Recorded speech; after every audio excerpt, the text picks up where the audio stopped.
বিশ্বজুড়ে বেড়েছে জ্বালানি তেলের দাম। এশিয়ার শেয়ার বাজারে ধস। মধ্যপ্রাচ্যে সংঘাতের কারণে হুমকির মুখে সোমবার থেকে বিশ্বব্যাপী জ্বালানির দাম বাড়তে শুরু করেছে।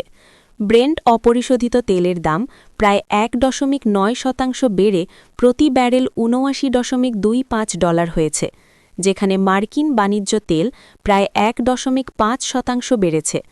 মার্কিন যুক্তরাষ্ট্র এবং ইসরায়েল যৌথভাবে ইরানে আক্রমণ শুরু করার পর থেকে বিশ্বব্যাপী তেল ও গ্যাসের দাম বাড়ছে।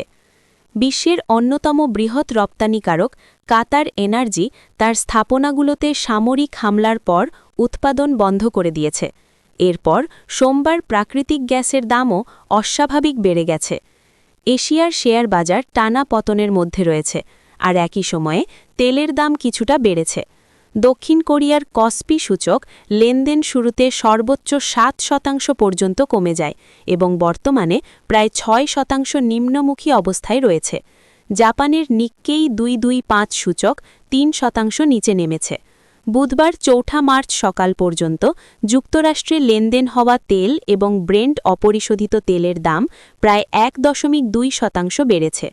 গুরুত্বপূর্ণ হরমুজ প্রণালীতে তেলবাহী জাহাজ চলাচল স্থবির থাকা এবং মধ্যপ্রাচ্যে নতুন হামলার কারণে তেল বাজারে চাপ সৃষ্টি হয়েছে। নিত্যনতুন সব নিউজ পেতে এখনই চ্যানেলটি সাবস্ক্রাইব করুন। কে কোন জেলা থেকে আমাদের এই ভিডিওটি দেখছেন কমেন্টে জানান। ধন্যবাদ।